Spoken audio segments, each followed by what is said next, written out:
Hello YouTube, and welcome to episodes of Symphogear. Back here again today for more Symphogear. I'm already going to tell you, this one's late.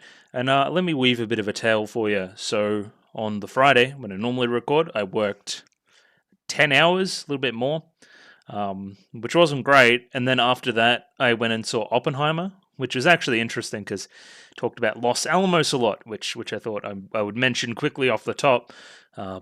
Just because I thought, oh, Symphogear reference, which it obviously was. And then the next day, I had my nan's 80th birthday family spectacular thing. So I didn't record that day. I didn't record Saturday. What does that mean today is? Sunday. Means today's Sunday. And I've also been super busy all day. So I think I'm just going to dive in. I've been told that episode 8 is a way better stopping point, but we may just need to get ourselves out of trouble here. It's already about 5:15. I got to sleep for work tomorrow. We'll see, because I still have to edit this and get it out. Yeah, you know what I mean. It may just be a bit of a write-off, and we may just try to get something out there. Either way, YouTube comments, which I'll get up shortly. First comment here from Jaron Mero. Chris is the MVP because she is the best girl. Yeah, I agree. Well, do I agree? I agree in principle, I think.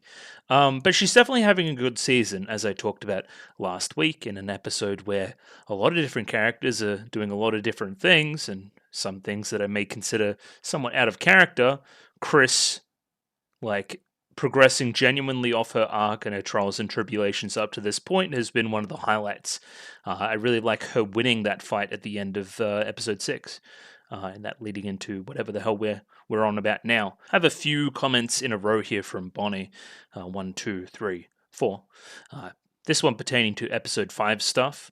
Tsubasa definitely isn't okay. Tsubasa's having a bad time, as I'm sure another comment talks about it as well, in a little bit more detail. Well, at least in all of it, Elf9 got to have a day off, which was nice. Like an actual genuine day off, a day off that was actually part of the show, if that makes any sense, right? Instead of just the extras. And yeah, you know, she had fun. Nobody else had any fun at all. The vibes, no. But she had fun. That's good. I believe Bonnie made something on Discord as well, tangentially about Elf9's working what would you say, situation, which I found quite humorous. So check that out if you get the opportunity. There is a lot of Hibiki Miku scenes that are in the bathtub, I will say, which, you know, we know how we feel about that. But yeah, it's just a weird thing that they've done a number of times. Specifically, even calling out this Miku-Chris relationship as well, which has even been brewing since season 1. Remember the interactions in season 1? How quaint was that? We're back to some Hibiki Miku clashing stuff. The last time this happened in a big way was the G stuff where something bad happened to Miku. So again, something bad is happening to Miku, which, you know, not unexpected. It's been well telegraphed. We hate this one faceless government lady who's just like so boring and like, who the hell even is this? The chanting portion of this Tsubasa song is part of the same chant from the season 1 song, so a little bit of crossover there, which is fun. Nana Mizuki killing it with the voice work, pretty much across the board, as well as the singing, of course. And even with all the PTSD and the vibes of that fight being a feel-bad fight, Tsubasa still manages to be cool and kill that big old sky noise, which I thought was quite entertaining. Yeah, and Miku dies permanently, as I'm sure we know, in episode 5, and will not return again. And yeah, there was less discussion about this kind of stuff than I thought there would be. There was kind of a main point last week that a lot of it, not even feeling contrived, but just kind of, hey, we have to get to this certain point, and we got to have a real down low point for a lot of characters for them to rebound out of. So, like, I just, again, maybe contrived is the word for that, but you know what I mean, right? And Bonnie's just of the opinion that this is happening, so cool things can happen, and I've just had my medicine, and now I'm going to feel better later on. And yeah, I've been into why I think it feels off. I believe it's a reveal of information problem. I believe that we shouldn't know as much as we do, and the characters shouldn't know that much less than we do, if that makes any sense. Just makes, you know, we can see the things falling into place already, even if the characters don't know it yet. And Newt's little comment in the middle here is nothing but reassurance. The back half of Exiv is unequivocally peak. You know what I mean. It's going to be good. And I've heard nothing but like the same thing from everybody else. So again, I'm having the medicine, and I'm going to feel better later on. I wonder if that feeling of betterness is going to come this week, or next week, or the week after, or when. It's just a matter of when at this point, I think. What the Bag Hides is referring to Miku's B song, back with Bonnie's comments again. It's about the guilt she felt and the sorrow she kept hidden. And this has been something that's, I guess, been brewing in the background for a while. Miku broadly feeling, what's the word? Guilty about the whole concert thing, inviting her to the concert in the first place, and how that spiraled off into everything. The personal stuff with Hibiki, the becoming a Symphogear, and the events of the show transpiring from that. She feels a little bit responsible for all of it, which, isn't exactly rational, but is believable emotionally, which I respect. So I guess this feeling, this emotion from Miku may be fueling some stuff going forward as well. We'll see.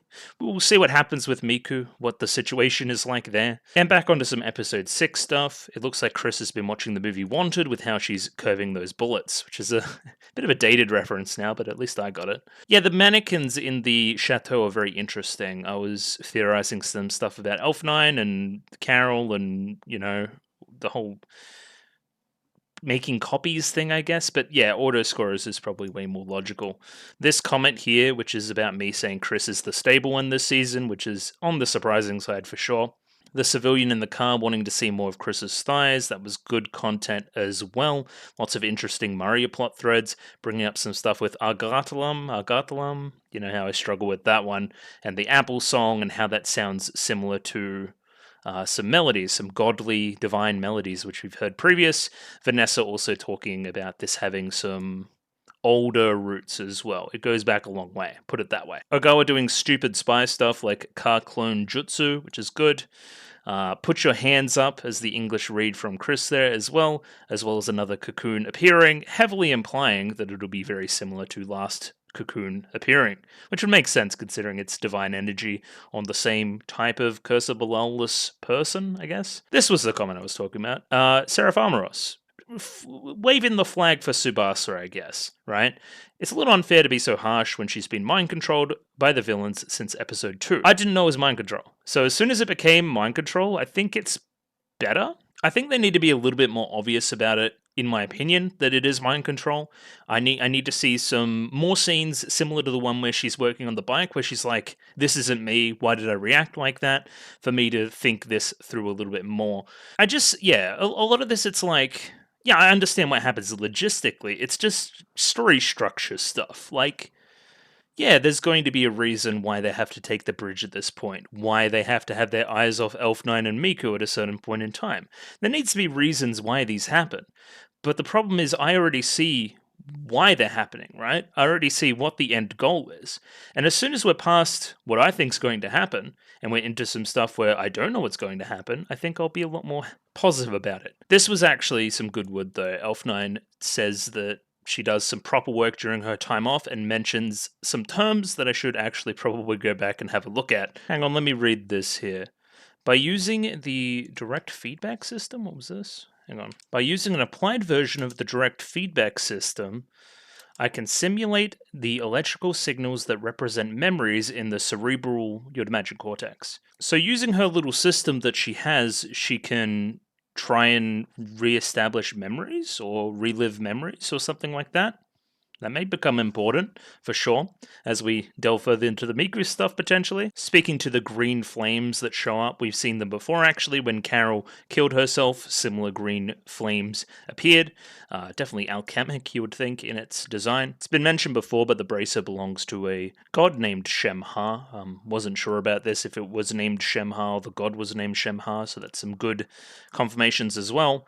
The god it's implied Fine was in love with is the same god, the Christian Hebrew mythology god. So yeah, that's your Fine connection, potentially, which we may get into considering the first scene of the series.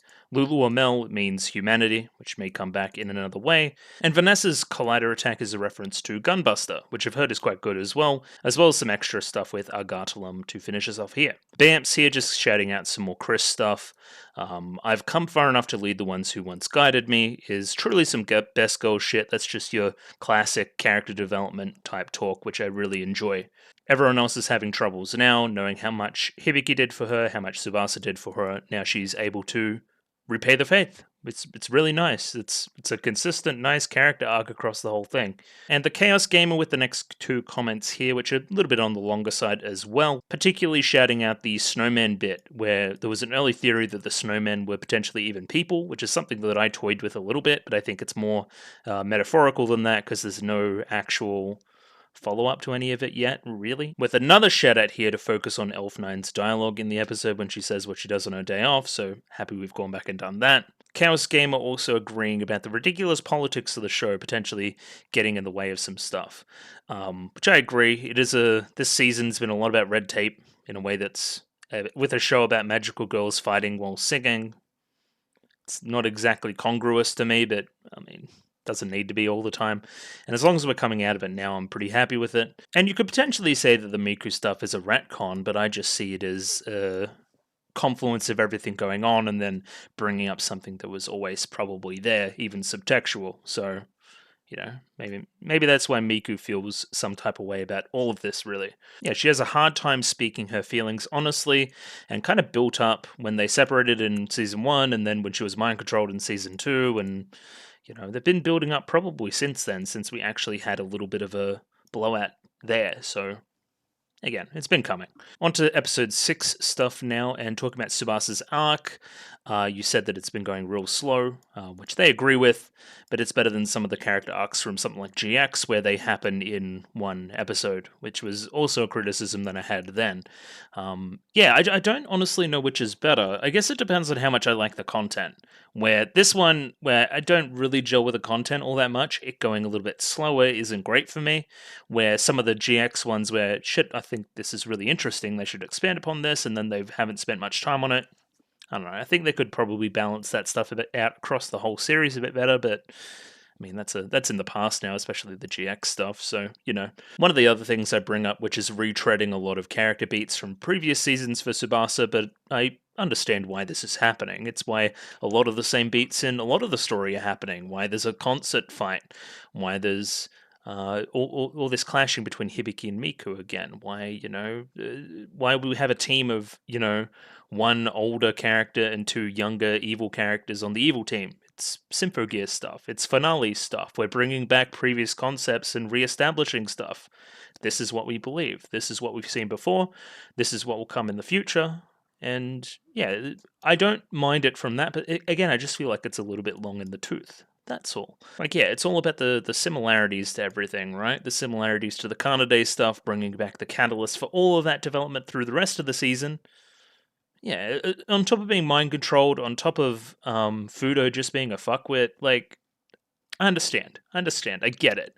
And I think, again, I'm repeating myself a lot, but I think as soon as we get out of this, the better I'm feeling about forward stuff. Maybe an issue, not an issue with Symphogear overall, but the repeated stuff, more intended for weekly viewing. I think that's a bit of a cop-out. I don't mind a, shonen-esque 30 seconds to a minute at the start of an episode talking about what just happened. But stuff in the middle of the episode being like a full minute from another episode is not great IMO. Yeah, the setup for Maria is most definitely tied to Tsubasa, but also there's some kind of setup broader about her and some implications about Argatalam and that kind of thing. Maybe that's the Serena reference that's in the opening as well. Yeah, the remark about Apple and the gear and all that kind of stuff. Episode 6 being a branching episode between story beats is probably a pretty strong opinion about them as well. Just, yeah, probably not a great stopping point in retrospect. Just about to jump into something pretty cool, you would think. When the Miku's payoffs, or the Miku setups, are actually starting to pay off. Excuse me. And last comment here by Kasogtha. Thankfully, a little bit on the smaller side this time as opposed to last week's epic. And yes, my holiday in Melbourne was quite fun. It feels like a lifetime ago now, especially considering the busy weekend that I've just had, but, I do have a life, allegedly. Apparently, we finally have a name for the song sub. I forget where this was. Must have been episode 5. Automata Ha, which is a mythological cryptid from Georgia, which is a normal, not a normal, but a Nessie type operation. In the water, makes sense. We actually saw the relic that blew Vanessa up in season 1, panning behind Genjiro during one of his exposition scenes. Sure. I guess that's like a I've seen this show like 10 times and then can recognize stuff like that. Sure. This part of the Fudo plan I think is actually quite smart, putting them in the chateau, because again, you have control over that stuff. What a perfect place to hide somebody, the last place they would look, because they can't look. Gen's informant when he's on the phone to Yatsuhiro is the smiling bomb who worked with the young Razor Genjiro doing sneaky spy stuff. I'm imagining this is the old lady, which I thought there was more of a story there, which is nice. We follow up with some wholesome and totally platonic bath sharing, with Elf9 popping off, overshadowed by some domestic disputes, Tsubasa's trauma, and rancid vibes of the whole episode. Hey, she had a good time. She she had a great time. Everybody else, not so much at all. Bit of Miku motivation, which I'm sure won't come up anywhere again. Tsubasa's henshin really stands out among the others, with this song being quite good as well, accompanying it. Yeah, probably the standout transformation sequence so far, IMO. Hers and Shirabe's, both pretty good. The political stuff being hit or miss, I've made my opinions known on it, but the plot beats make sense if you actually sit and think about the politics of it, but does that make it actually interesting? Again, understanding it and thinking it's good, compelling content is two different things. And I've been through the Yatsuhiro stuff and how I think that he isn't being correct because he isn't. But again, that's a reveal of information problem, IMO. We should be on the same level as Yatsuhiro, potentially suspecting Fudo, but not us outright knowing that information already. Yeah, and Millark's definitely in Tsubasa's head. A lot of, I guess, damage around town, which we don't normally see considering our normal fighting locations. On to episode 6 now. Shouting at the definition for xenoglossia refers to a supposed supernatural phenomenon where someone gains the ability to speak, read, and write a language they could have not have previously learned about, which is an interesting one. I would not have ever guessed that. Some good VA work from Hibiki, as there always is, as well as some great expressions on the face, which is an improvement this season, I think, for sure. We hate Fudo. Tsubasa needs to crash a bike into his face. I agree. Millark holding Elf9 by the face, throwing her to the floor. Definitely a step too far. IMO, I remember that from last week. Yeah, the 119.6% Antikythera Tiki thing part was quite funny, I thought, last week. That was pretty good. Oh, and Chris's henshin is slowed down? I didn't realize. Maybe it was. It did look better that last episode, I thought, actually. And yeah, we're shedding out that Vanessa intel about the Argatalam stuff as well, which I'm sure won't come back at all. These 2 episodes are the lowest point of Exiv, not quite filler, but necessary to fill gaps and get us to the point of the story where we need to be. I even think that they could have gone quicker through these and it would have been a lot better, but I digress. We're moving on to the second half of the season. Supposedly, you'd think there would be more content here. You would think, right? They've got to have something. I will say, yeah, a few very good moments keep it from being outright like a write off. Like I would skip them. There's good moments in there for sure. You should definitely watch them upon rewatches and that kind of thing. So that brings us to the recap. So Miku in Cocoon, heavily implied in Cocoon, has just risen up. They've started materialization, which can only be good. We have Vanessa chasing after Ogawa before being stopped by Chris and Maria. Ogawa has the information that Fudo is corrupt, basically. He's a baddie, which again, we know this, but now everybody knows this, which is good. And it has some concrete evidence, which was the sticking point before. We have Hibiki broadly worried about Miku. We have Tsubasa still doing her whole thing. There was a SEAL command thing about, well, heavily setting up a Tsubasa betrayal at some point where she's going to cross along the border and join the evil side, probably in a moment of need for the good guys, bringing our vibe down even lower. But again, probably we're doing more interesting stuff by that point in the story, you would think. What else is happening? There's that Elf 9 setup. There's some setups around Maria. What else? Kirika and Shirabe are being stupid and cute and stuff, so that's, pretty standard. Other than that, I'm just ready to jump in to episode 7, but not without my shill stuff. If you like the video, consider liking the video. If you like the video and you want to see more, consider subscribing to the channel. Comment below anything you thought about the episode, anything I could do to improve my presentation. Comment below. I'm doing follow for follow on Twitter, so follow me on Twitter if you would like me to follow you back. And the Discord. Join Discord. Love Discord. Discord. And yeah, jumping into episode 7 of Symphogear Exiv right now. So again, it's pretty close to nighttime, I think, so it's going to be pretty dark in here is the only caveat. Maybe I can fix some stuff in post, but maybe it's unnecessary. I'll just roll with the punches, maybe. Maybe move that a little bit, maybe just a little bit. Got a lamp standing up there. That's how I get a lot of my lighting working. I know it's pretty ghetto, but either way, episode is up there. I should stop rambling. 23 minutes and 49 seconds, which is slightly longer than normal, which is a little bit mad. Using the court subs, the picture-in-picture version in the description below. I'm gonna give her a 3, 2, 1. Ready? 3, 2, 1, go. Yeah. What are you doing, Elf9? Yeah, I remember this. I don't know. What are they going to put into the auto scorer would be my question. I didn't see this part, I don't think. Oh.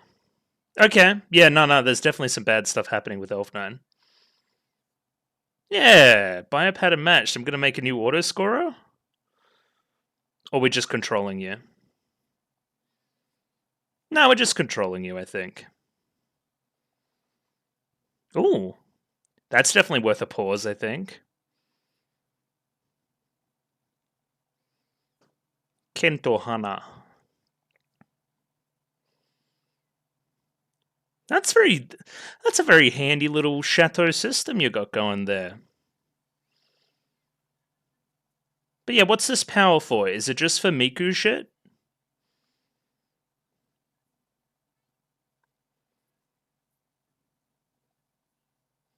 Oh. It's time to put her in the trash.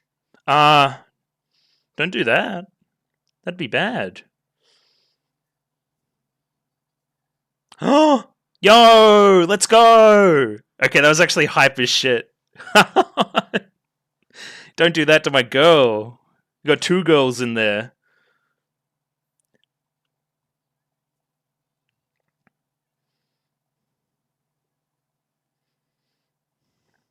Okay, and then we hear that song.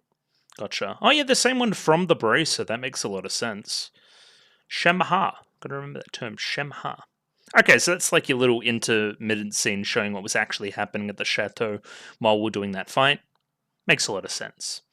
Yeah, that was hype as. I love obviously Carol breaking through there and stopping the breaking of the mind occurring. Yeah, that was cool. Genuinely unexpected.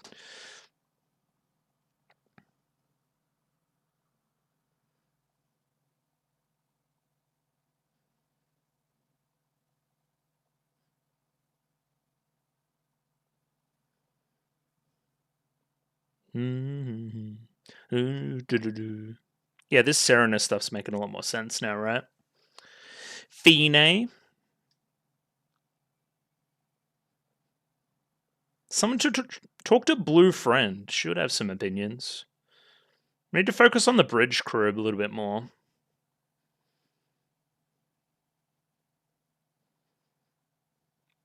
This song kind of slaps, by the way. Metanoia. Metanoia.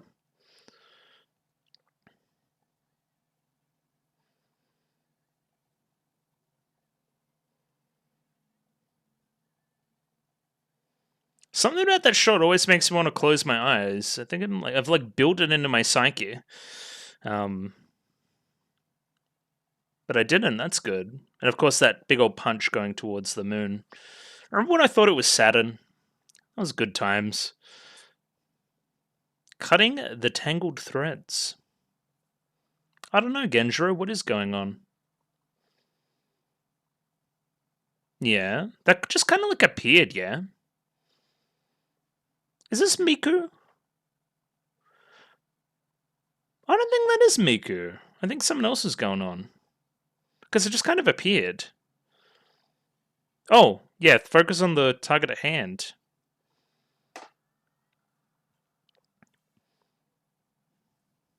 Yo, that was actually kind of slick too.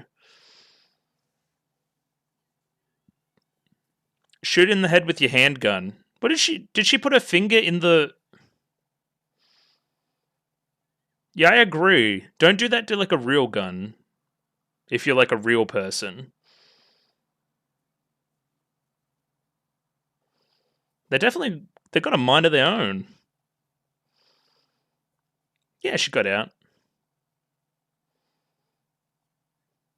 Look at that little sus look. What isn't going on, honestly? Oh. Bit of an activation waveform.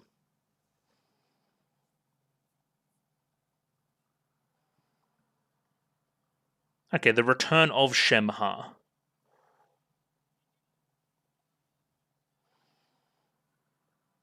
Okay. Well, now a lot of those comments about Shemha, maybe if this is the return of Shemha, a lot of them inferring stuff about Fine makes a lot of sense.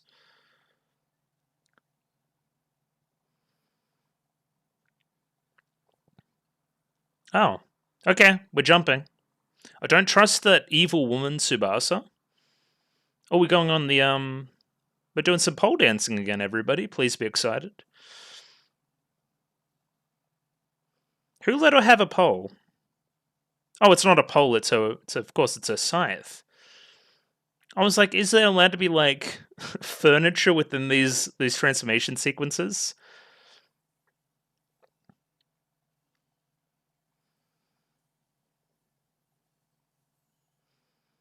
Well, nice little lead in for have you heard this song? Yeah, I believe we've had sorry, I lost my train of thought there, don't know why. Oh my god, I've completely lost it. We've had a Kirika song before in this season, I believe. Yeah, I've heard this. Unless I'm just wrong. I've been wrong before. Yeah, I love it. Yeah, cutie who loves her steak rare. How can you forget a lyric like that? Okay. Oh, the legs are crazy. Okay. Don't trust Tsubasa for a second. Okay. Good save. Remember when Kiriko almost died for like an episode? That was pretty mad.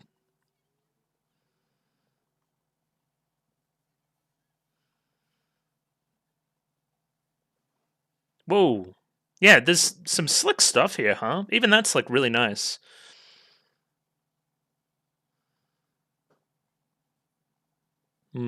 This can only end well.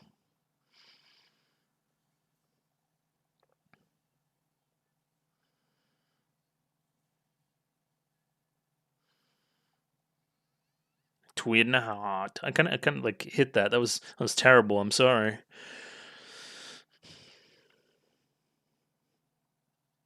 Yeah. Okay.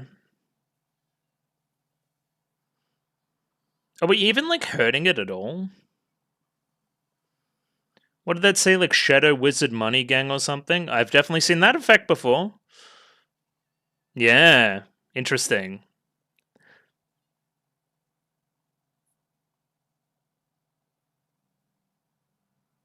Whoa. Okay. The budget, huh? All right. Super Punch Hamster. Yeah, because it had the same shit that the Was it a snake?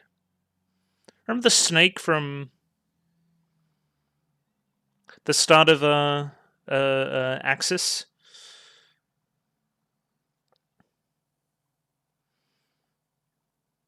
I think Miku's more nearby than you think.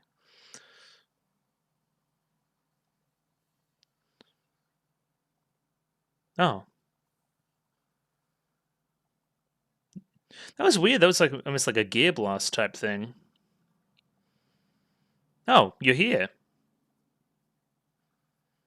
Oh, that's very pragmatic, actually.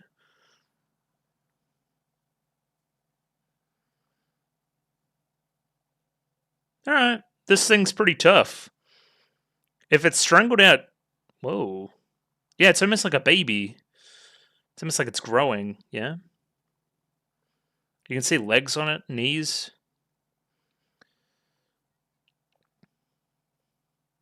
Yeah, the little vocal tics funny in the English because I'm like, who would ever say that?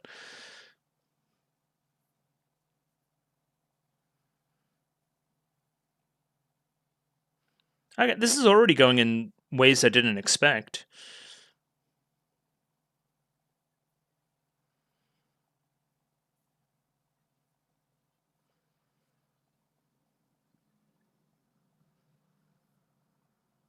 Okay.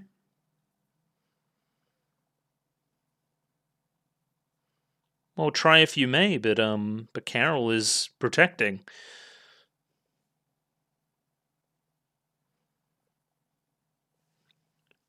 Good decision by Tsubasa. Stop using that sentinel word, though.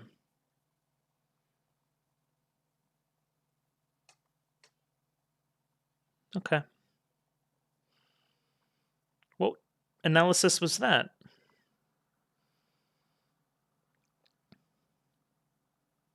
Okay. The disharmony of that song.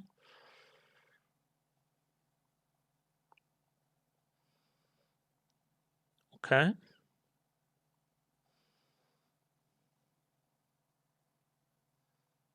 Sounds like my ringtone.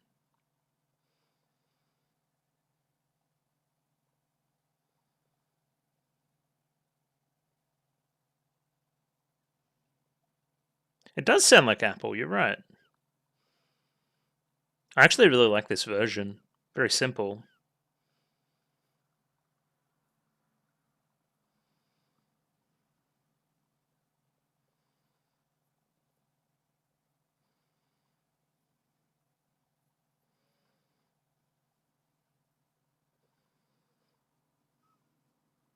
Hmm.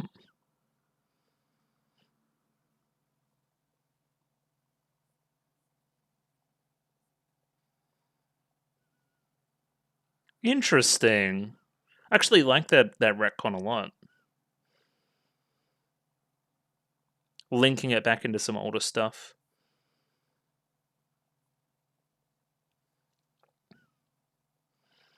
What's the plan, people? Can't trust the word that Tsubasa says, but what's the plan? Had to say des. Born to say des.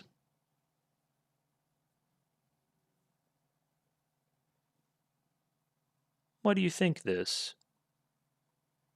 Well, yeah, no, that was definitely not foreshadowing. I remember. Is this Hibiki thinking this? Ooh, scandalous.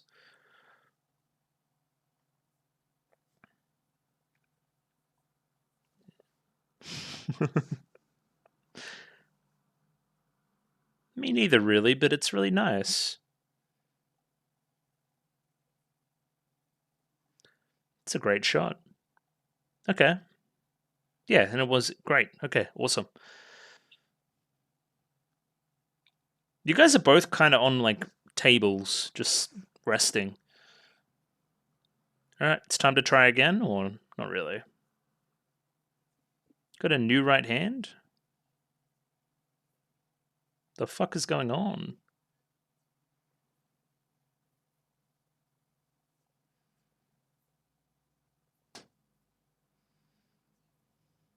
Hmm. Yeah, because, yeah, she moved her hand so she was awake. Yeah. What a superstar. Go Elfenine, go.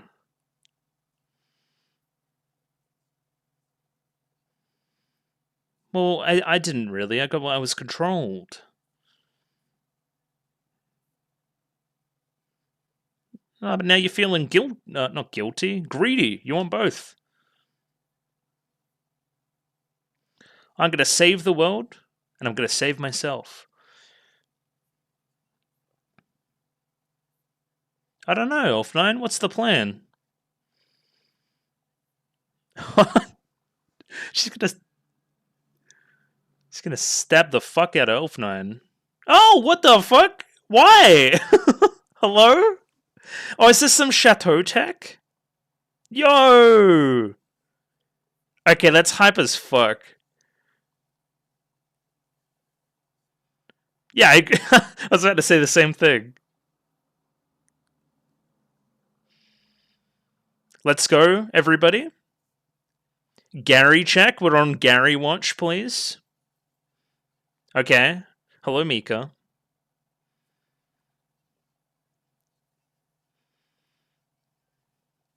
Show me Gary or give me death. Yes! Let's go!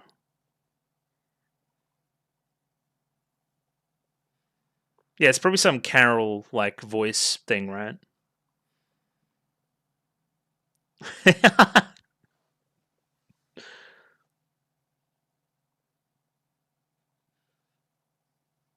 Oh, the run cycle. I love it. Yeah, it's technically your master's body, right?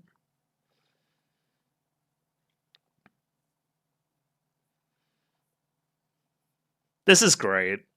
Have fan servicey. I love it.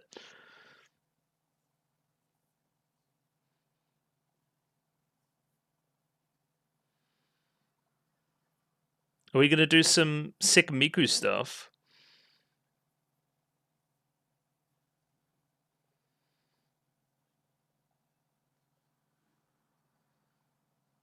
Oh. Oh. Oh, the pose takes me back.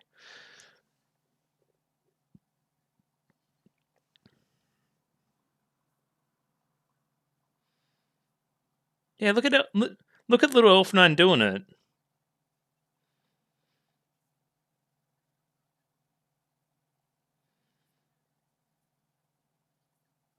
Hmm.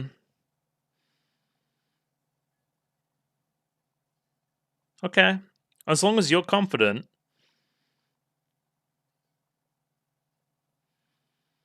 Okay. Let's back her up then. Why not?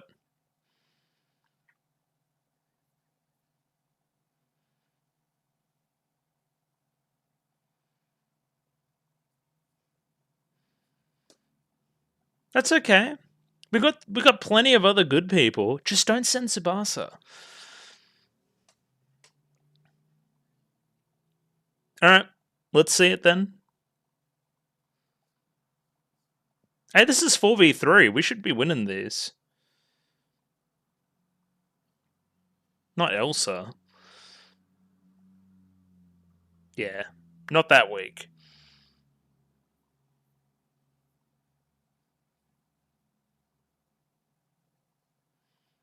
Oh, the sound effects. I'm back. I'm so back.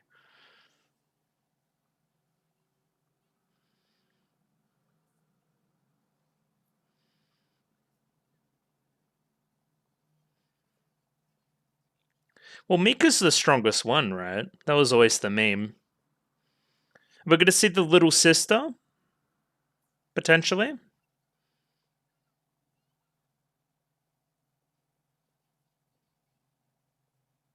It's okay. All we need is some time.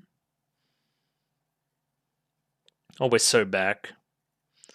Those things like they had like the coins. Yeah.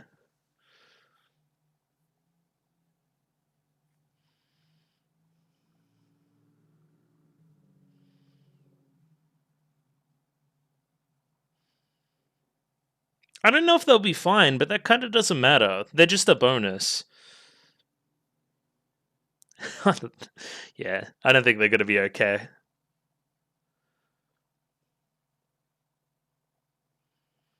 Every time Gary's on screen, my enjoyment just love it.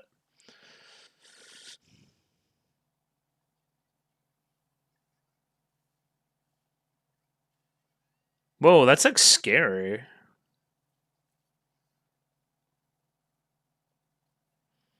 What are we doing? What?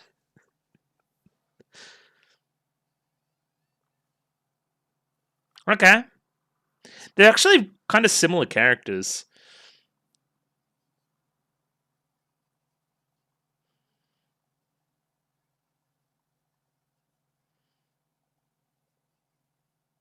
Can't hold hands? Insane. Okay. Give me a kiss. Bye.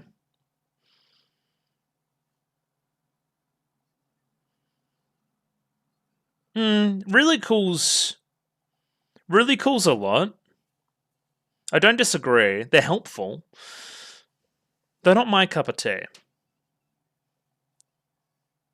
Well, you already kind of like painted on blushy already.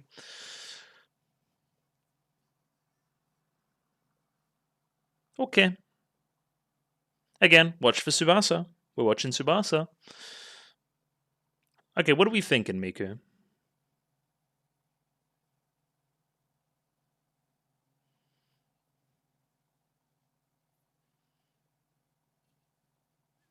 Oh, you sense something. Did that just impale her? Yeah.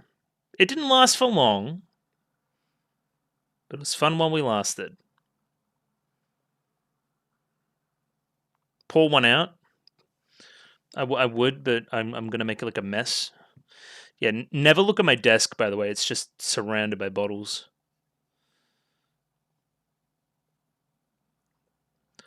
Well, if I was writing this, I'd have the reinforcement shop just about now. Yeah. That's who she's referencing. These are like evil dudes, these characters.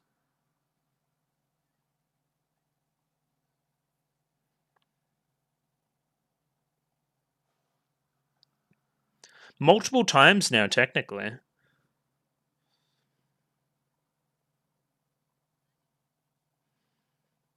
What are we doing, Elf9? What? Well, that's new. Or old, I guess you could say. She's here. Oh shit, she's here. Let's go.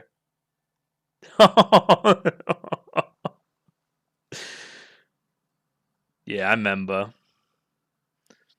Put on that dumb Bloodborne hat.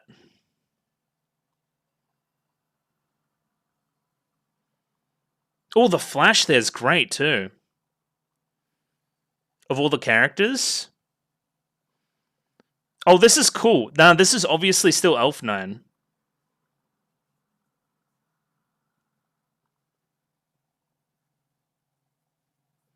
Oh, the song too. Is it?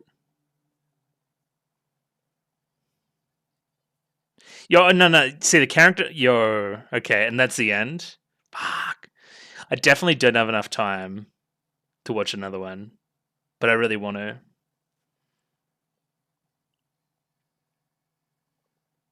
Hmm. I'm a bit confused because that sounded like Carol's voice there at the end, but Elf9's character design. I'd imagine that's what it is.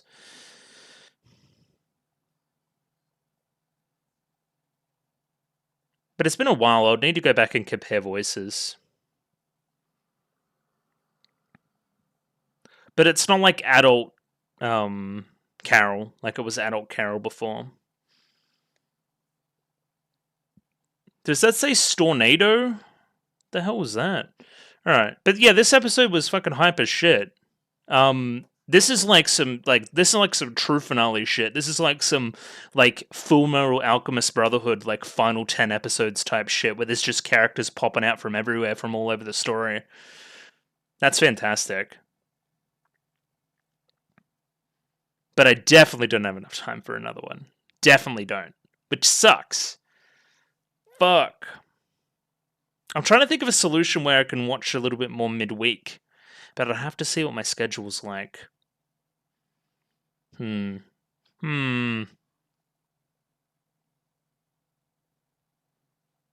and jumping into a little bit of analysis on episode 7. So yeah, I guess it really sucks to leave the hype train where it was, but it was really hype. So like, I don't know. Yeah, because definitely not going to be able to squeeze another one in, considering how late it is. And yeah, I would like to get this video out sooner rather than later, considering how late it is. But yeah, that was really cool. That was a cool episode. Full of fan service. Really makes the journey through Symphogear feel worth it.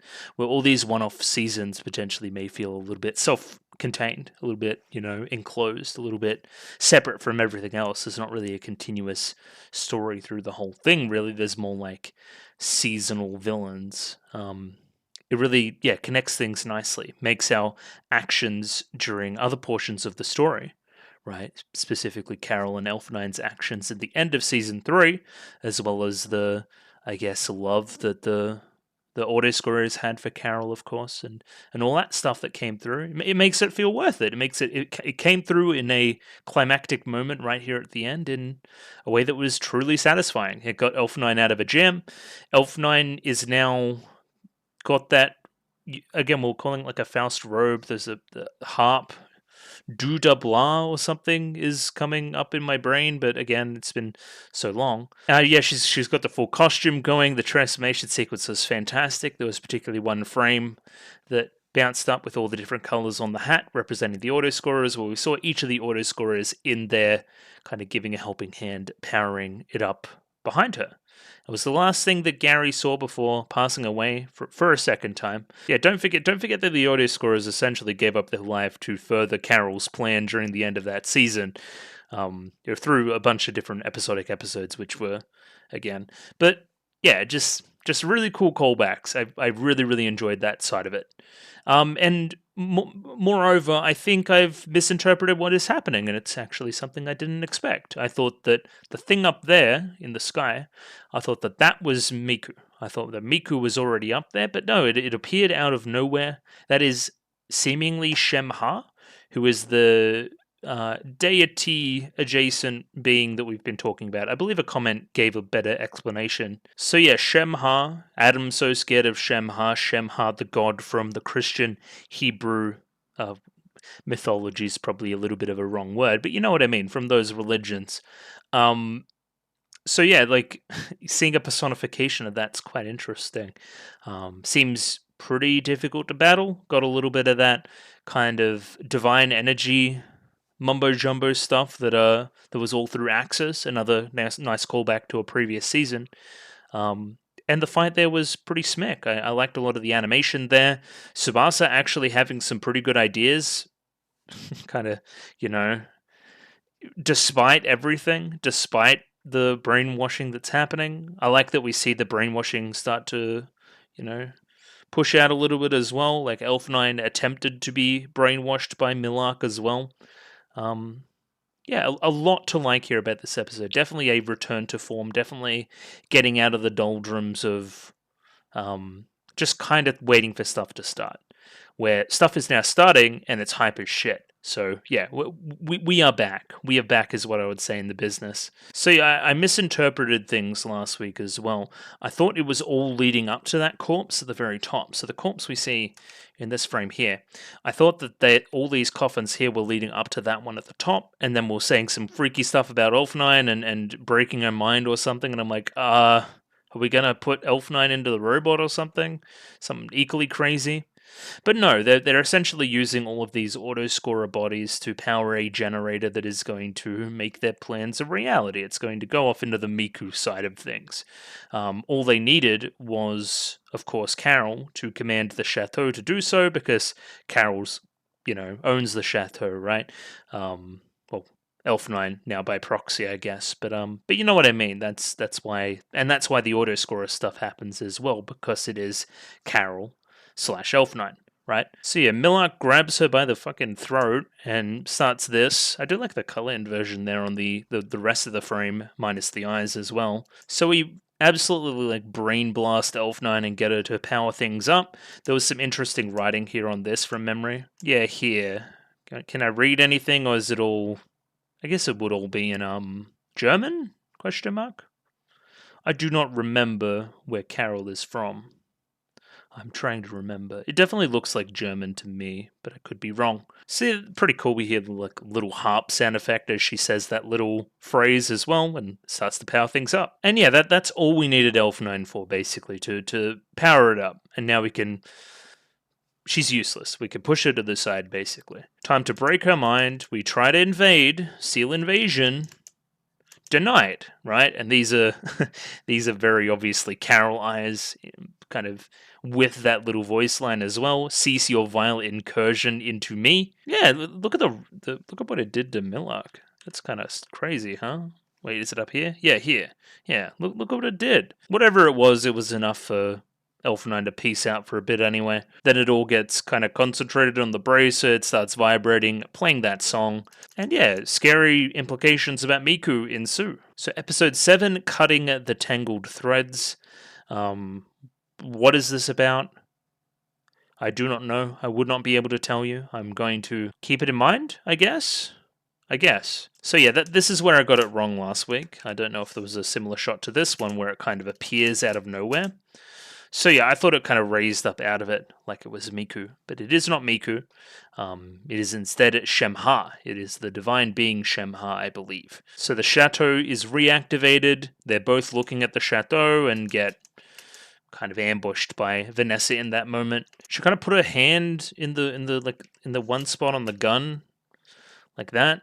That's how you get an exploded hand, ladies and gentlemen. But yeah, but then the boobs go crazy and she kind of uses that opening as an escape, right? Lets her hand be blown up, as it gives her like enough space to, throw that crystal down and run away. We get into this part where Mari is recognizing the sound, and we do some weird stuff with the editing later on, and it makes it sound a lot like the Apple song.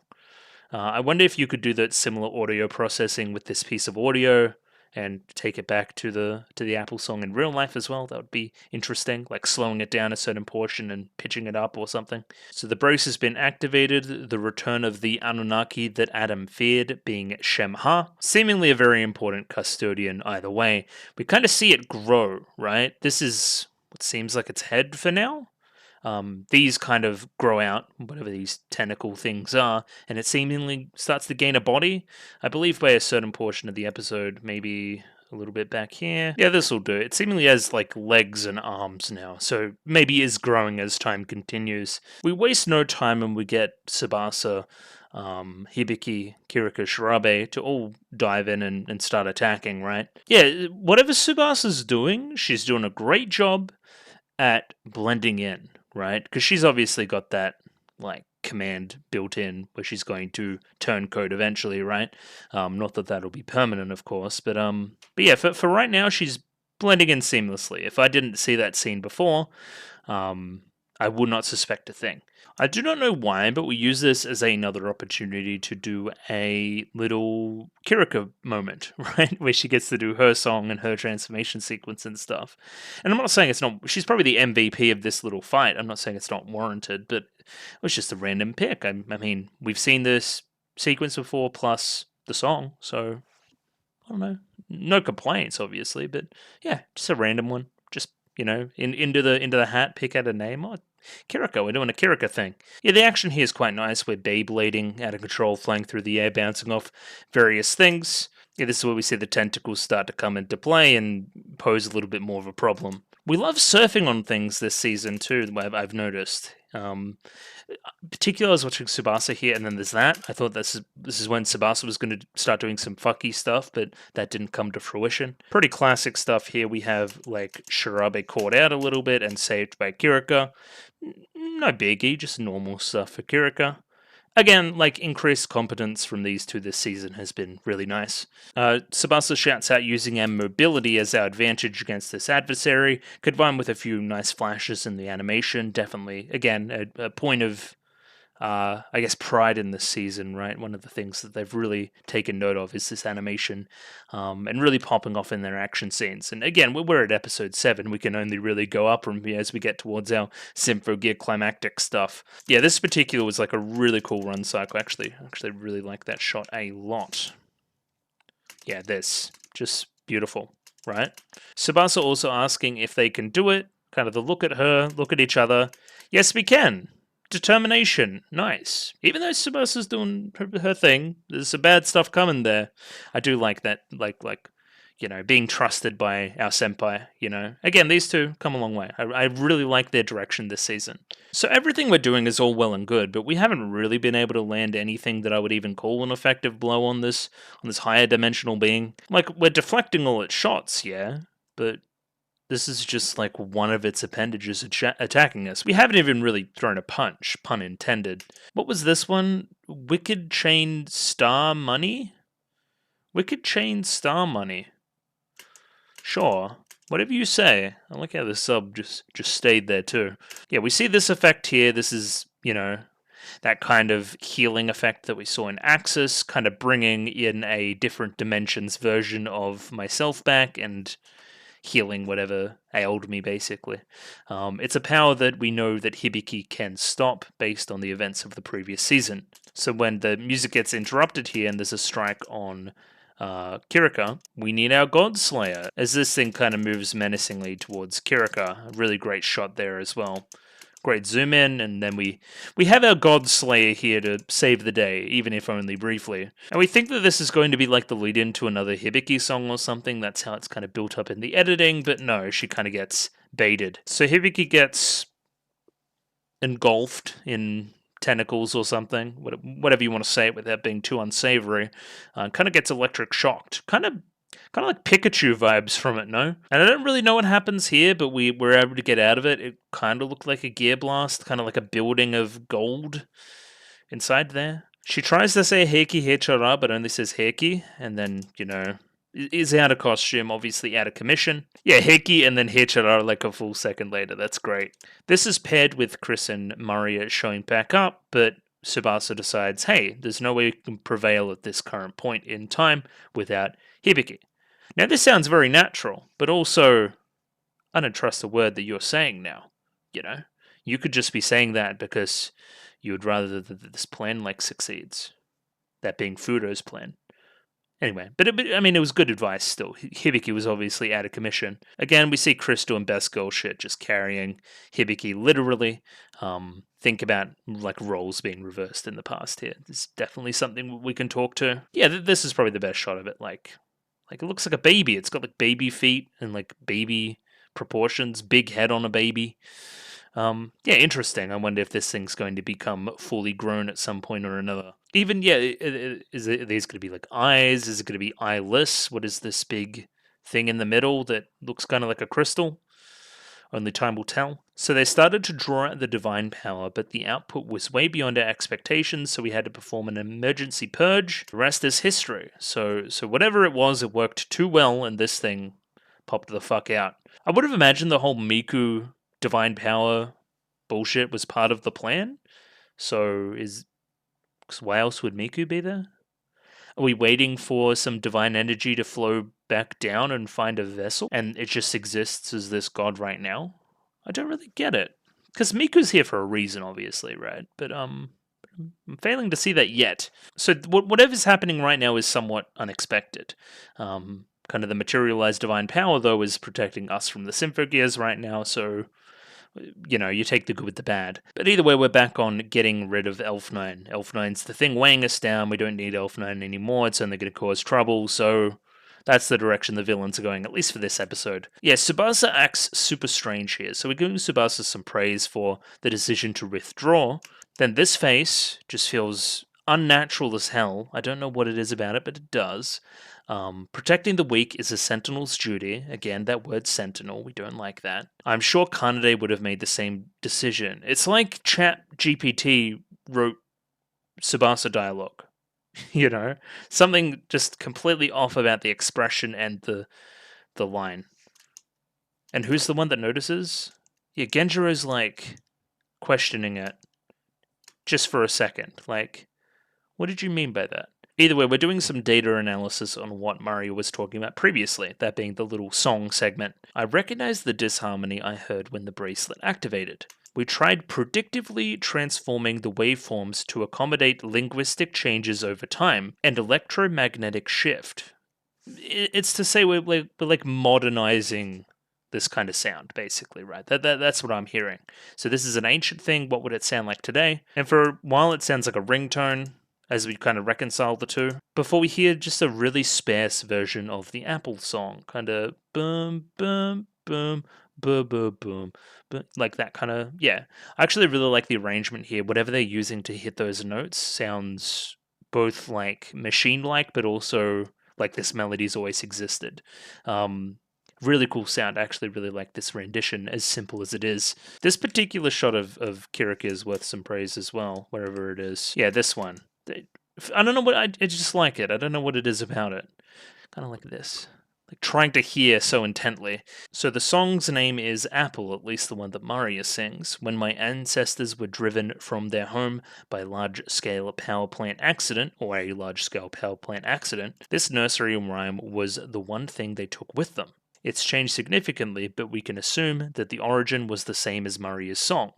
Again, linking Maria and by extension Serena back to a little bit more of this ancient kind of stuff, right? And compared with what Vanessa was saying about Agathalam, there's something going on there, right? That we have to keep an eye on. It's definitely a direction we're going with Maria. Also, I'm forgetting, but what was this power plant accident? Am I stupid? It's been so long, guys, honestly. We're also linking this in with the kind of climax of G, where various groups around the world were kind of humming along, singing along, building a harmonic effect that we observed during that time, kind of using Maria's song as the trigger to start such a thing occurring, right? There may be more to it than we assumed indeed. Either way, we're feeling a little bit more determined now that we have a little bit more knowledge about where Elf9 and Miku are and what they're doing and blah, blah, blah, blah. So, again, they're being held captive there. At least Elf9's being held captive there. We know that. We don't really know the Miku situation yet. But yeah, we're feeling kind of determined off of this, despite Hibiki's condition. We also see this one moment where Elf9 moves her hand, which gives us an indicator in the next scene that Elf9 is at least going to be semi-okay. She's not unconscious when Vanessa goes to stab her with her new, like, drill hand. We get a really beautiful flashback here to this pretty blatant piece of foreshadowing early in the season, where Miku's bringing up the concept of if she was the one causing trouble, which again, maybe what happens very soon. If Miku was the one causing trouble, what would Hibiki do? It's a question that causes Hibiki some pause. And again, we've been through this. It's going to be a little bit of a dilemma for Hibiki, the true kind of meeting of my fists as weapons and my fists for holding hands, right? What if the biggest, evilest enemy was also my bestest friend? Yeah, it makes a lot of sense as a finale for Hibiki, considering her character stuff throughout the rest of the show, reconciling these two sides of her, fighting powers, or just her powers in general. I think we get this a little bit expanded on, where Miku goes into how she would want Hibiki to stop her if she was the one causing trouble. Specifically Hibiki because she can. She has the kindest fists in the world, the fists I love so much. I like the effect here where we're kind of blurring out the rest of the background. All that it matters in the world is the two of you. This shot here almost reminds me of when the Shensho Jing kind of blasted them as well, that moment when they're over the water. But a conscious shot, definitely, to get them isolated and together. It's actually really nice. It's a nice, subtle, romantic-ish moment, even if it is only in a dream. That's why we're allowed to manipulate the space like we do as well, I guess. Hibiki, you're the only one I can fully entrust myself to. You're the one I'd want to do it if I was in such a situation. Which is like, hey, why would I bring it up if it wasn't going to happen? So we see Milak ready to do the deed on Elf9, but Vanessa wants to test her new right hand, the one that she's replaced, after it kind of blew up from Chris's gun. It's going to take a little more time before the divine power manifests into a divine being itself. So what we see up there is just kind of a faux manifestation right now, and it's going to become stronger. Maybe that's why it's growing. Once it grows, it becomes the star dust stuff, which will go into Miku, I guess. Maybe that's the plan. I don't know the plan, I'm just kind of winging it. But either way, like, we must get rid of potential obstacles, however small, right now. Just, covering all our bases. Again, kind of an interesting shot, but I digress. As we know, Elf9's been hearing the whole time, dodges Vanessa's hand, and we're trying to guilt her like immediately. Given how you've now put the whole world at risk, are you sure you want to live? Again, I was mind controlled. Give me a break. But Tsubasa's also mind controlled, and I'm not giving her a break at all, so yeah. I don't know. The old me would have gladly disappeared if it meant saving the world, but now this body's been given to me as a kind of a gift, sorta. I can't die now as a result. I've got that full protagonist energy. I'm going to save myself, I'm going to save others, and I'm going to save the world. I want it all. Yeah, Vanessa kind of intimidating here with this like hand going crazy, like walking towards Elf9. Like, what is she going to do? And that's when Elf9's in a bit of a spot of bother. Can't really fight very well. And leads to one of the best hype moments in the show so far, as she calls out for help, and help arrives. The auto scorers are back, baby. And again, this only makes perfect sense considering how, the evil team used the Carolness in Elf9 to activate their super evil divine power machine thinger. So can Elf9 use Carol's powers to activate the auto scorers again to help.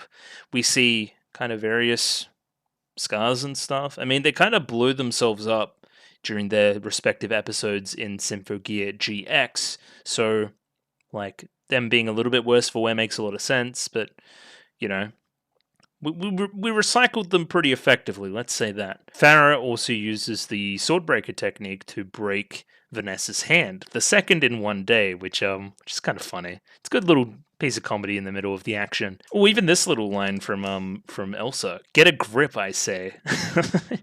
She can't. She lost her hand. Either way, we see, Leia jump out here. Leia. Again, I always struggled. Throwing out various coins. Mika jumps into the fray as well. I always wanted to see my favorite Gary, which we do. We use our trump card in Mika as well, her being the most powerful, even if only briefly. Yeah, kind of baseball bats them into the next wall as we all run away and get some distance between us, as it'll be kind of like a suicide mission as we continue, right? Where each of the auto scorers will give up their lives to continue to help Carol / Elf9 persist. Yeah, I'm a Gary simp, so seeing Gary again, it's just good. It's good for the heart and soul. I love that. Again, the little glimpses of Carol we see as well. Just love it. It takes me back to a more simple time, even though it wasn't really. But you know what I mean. The little bit of English here when we say scrap spare bodies is really good from Gary too. So again, just let me gush over Gary for a bit. Yeah, you have the power to reactivate us. You have a lot of the powers of Carol, potentially leading us to whatever the hell happens at the end of the episode too. You may not be our master, exactly, but you're a little bit like her, and sometimes that's enough. Look at it's just great. This is just wonderful. See, the first part of the episode, quite dire. Things are bad. But this is so glorious. This is so damn glorious out of all the doldrum, all the downers we had recently.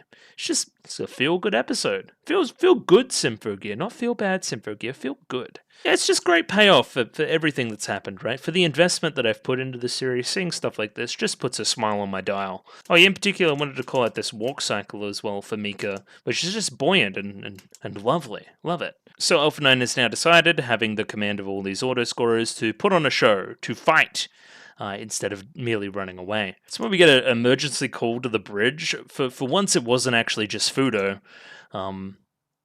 It was the damn auto scorers, which seems to scare the bridge. Yeah, I don't know what this is about, but I love it. But Elf9 calls the bridge and lets them know what's going on.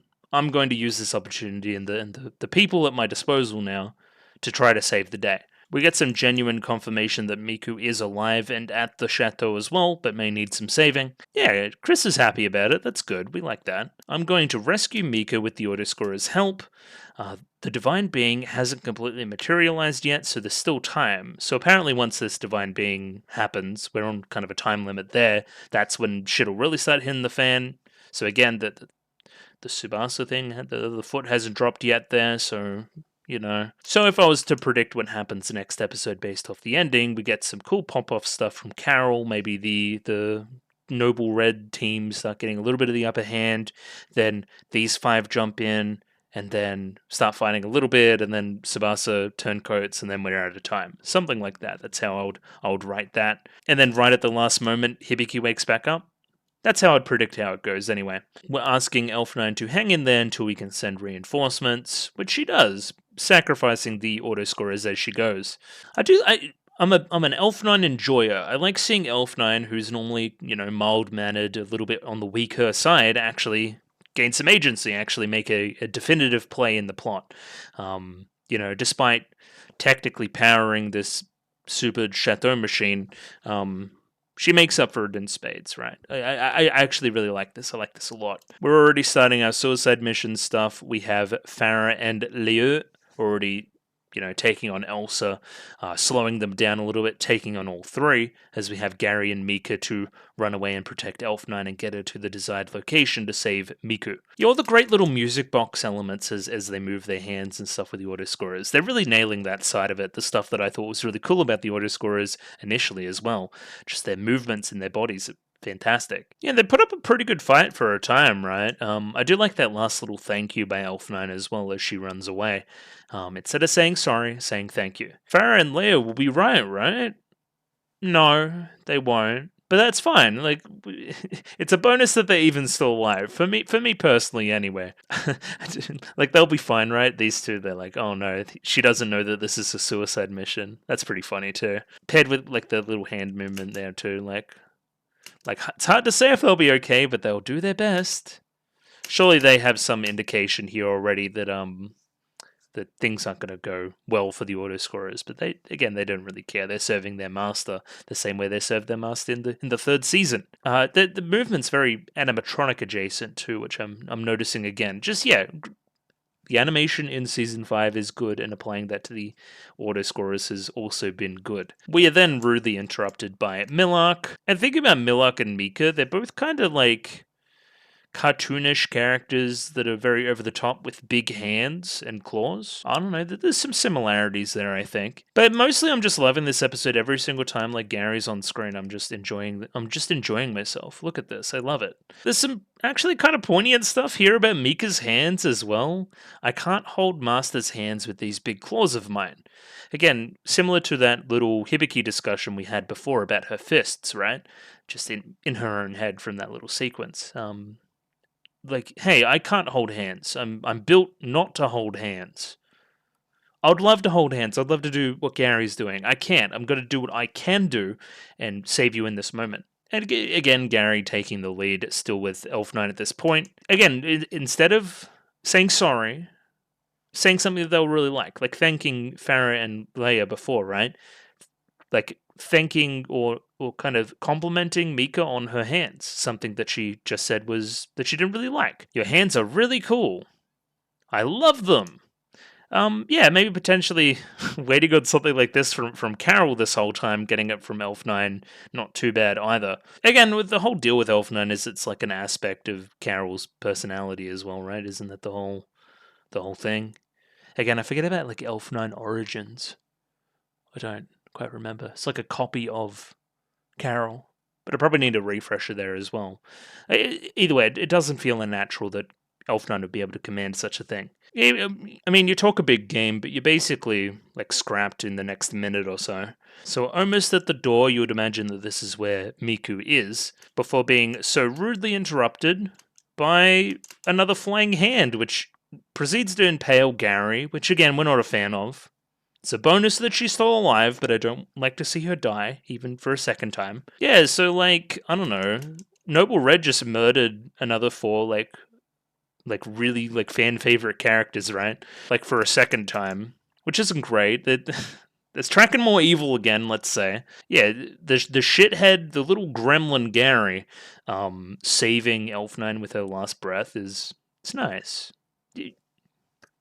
We love everything about this. We really do. It's your turn to be brave now, Elf9, much like our master had always been. Oh, swift kick to the face, though, just for good measure. Oh, nice. Like, I'm going to use my foot so I don't lose another hand. Great. Actually, okay. I'm picking up all the jokes now, too. So Elf9 backed into a corner once again, much like she was, like, 10 minutes ago. She's left with nothing else. What can I do? When facing, like, Superfoot, What are you gonna do? I'll inherit the fuck out of Carol's powers, starting with her shield. Then I can pull my little harp, my deux da blah. Again, that's coming to mind. I don't know if it's right, but I hope it's right. And yeah, let's have a transformation sequence for good measure as well, using Elf9 instead of Carol. And before we get there, I'm trying to go back and remind myself of what Carol's voice sounded like. I remember Genocide and Genocide from this song too. Because the song at the end of like the ED for the episode we watched today sounds a lot like her voice, and I'm trying to pick it up. But either way, before then, I should focus on this transformation sequence, right? Kind of reusing a lot of concepts from the previous one, which is natural. It's, using the same object, the harp. Oh, I like the animation on the kind of strings there as well, like a real texture to it that I like. Definitely a little bit promiscuous for Elf9 too, no? This is definitely like Elf9's design for mine. Little mole? Is that a Carolism? I always forget. But yeah, there's a frame in here that I'm trying to pause on as well, where all of the auto scorers show up for a little second, which I've caught there. That's just great. Using that as part of the transformation sequence. Like, again, that's kind of like the pattern on the hat as well. Yeah, this is a fantastic hype moment for the show for mine. I just love it. Yeah, kind of reading through Gary's last words there, seeing her finally be able to transform into this form, and hey, yeah, she did. Even if that's like the last thing you see, you're pretty happy about it. Stop pulling miracles when we're short on time. Sorry. Just had to do it to him. Miracles, you say? I am the murderer of miracles. And definitely this line read, it sounds a lot like Carol. I'm pretty sure this is just like Carol's voice back, right? But again, I've always been bad at this kind of thing. This is our last little frame of the episode before we dive into our unique little ED song. Yeah, it definitely doesn't sound like Elf9. We're going to say that. I think it sounds like, and again, Carol has a famous VA. Let me look it up quickly. Of course, the fabulous Inori Minase. I knew it. I just wanted to check. Oh god, this font. Is there a better font? I hope there's a better font. Okay, some of the subtracks don't even translate them. That's cool. The Crunchyroll one in particular. I mean, these are different lyrics, but I can read it. Is that better? Can I just read the Yamate Tomate for this one? Just because I'm like struggling with the font a lot on the other ones. Let's just do it. You guys can let me know if there's anything particularly incorrect. This dull, irritating world should simply just crumble. Tell me, do you need a war beast? I do need a war beast. Carol 9? An unwanted, unfinished agitation threatens to overwhelm me. Give me a fool to crush underfoot. Now, these are pretty intense, huh? Definitely got that like mean streak back from the Carol side. God, the devil, don't make me laugh. Meaningless concepts like that crumble beneath me. Okay, calling out like the divine power system. I'm better basically. You get to keep your love, your hate, the imperfections I stand by. Burn the last of my memories in a storzando? Sfando? Svizvando? Played with special stress or accent used as a direction in music. Interesting. Yeah, strong accent on a single tone or chord used in musical notation on terminology. Okay, this completely caught me off guard. I didn't know that was a thing. But yeah, with particular accent, I guess. Sure, musical concept broadly applied to Symphogear makes sense. My symphony escapes mere comprehension. This philharmonic annihilates us all. Or annihilates all. Not us all, that would be bad. Just musical concept of like applied to like world destruction is what I'm getting. The day I was told to learn the world, its smile shines on me. Oh, that's some great Carol stuff. I like that. Kneel peasants, don't think my songs come cheap. Yo, this is just kick-ass, huh? Yeah, strong melodically, just epic. What a great moment for the episode. Yeah, that was fantastic.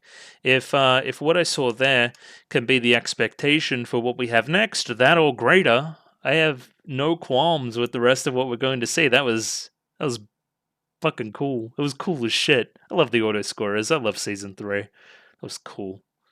Yeah, unfortunately, you don't have time for another one, but I have recorded for quite a long period of time on just that one. So yeah. But yeah, as I said before, probably some broad predictions in that, hey, this may go good for a little bit, but there's still some other shoes to drop in the negative column, that being the heavily implied stuff that's going to happen with Miku, and as well as the Tsubasa stuff. None of that is really going anywhere yet.